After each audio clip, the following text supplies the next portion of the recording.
Salut les amis, c'est Kendar et on se retrouve cette semaine pour le numéro 14.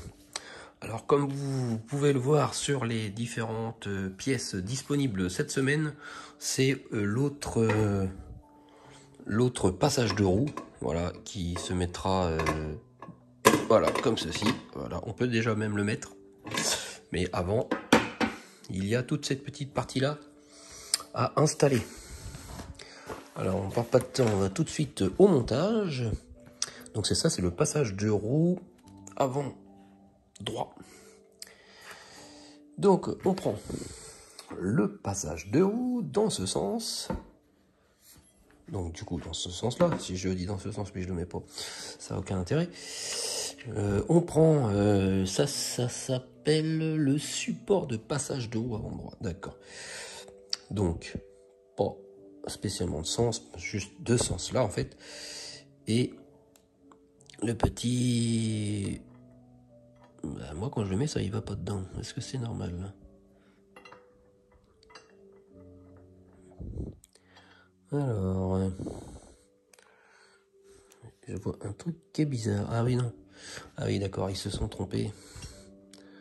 D'accord, petite erreur. Comme vous pouvez le voir.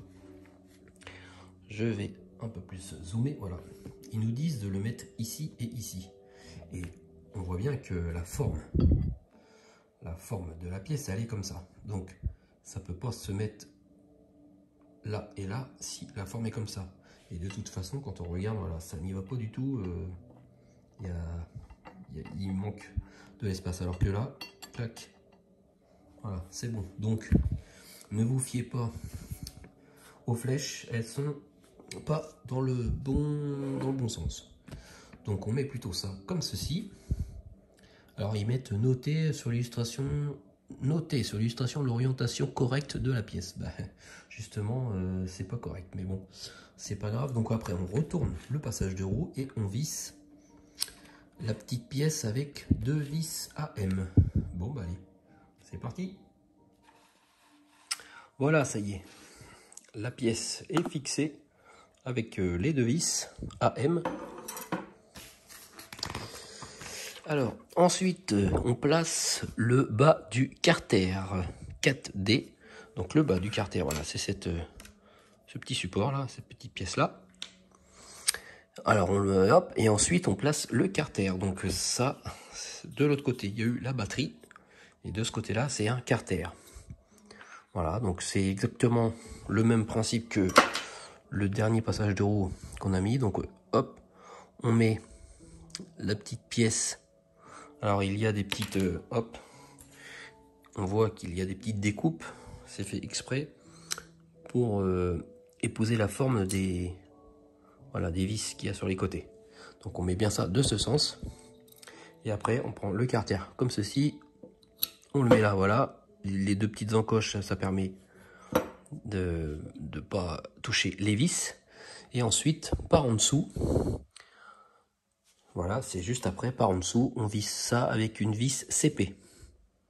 Voilà, par en dessous, tout simplement. Bon, bah ça y est, le carter est fixé.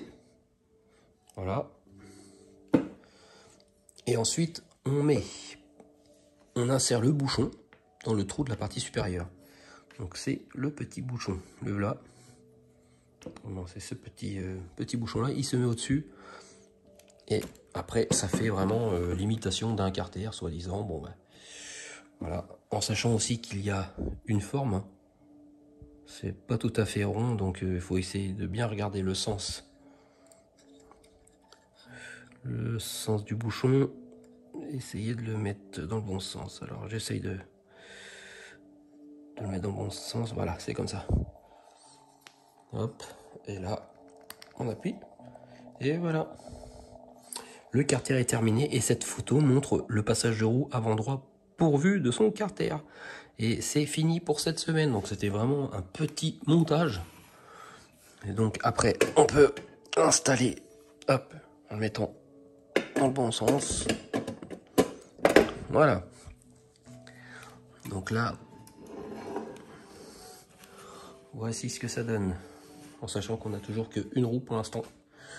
Toujours pas de seconde roue aperçue dans les prochains numéros. Et du coup, en parlant de prochain numéro, le 15, le dernier qui me reste. Donc après, il faudra attendre le carton. Donc voici le numéro 15. Et on voit un petit flexible, un ressort et la tête de la suspension. Donc voilà, c'est ce qu'on a mis ici. Hop, voilà, c'est cette pièce-là qu'on mettra ici. Donc c'est pareil, ça va être un numéro assez rapide. Bon ben voilà. Bon ben merci de m'avoir suivi et on se retrouve la semaine prochaine pour le numéro 15. Allez, salut les amis!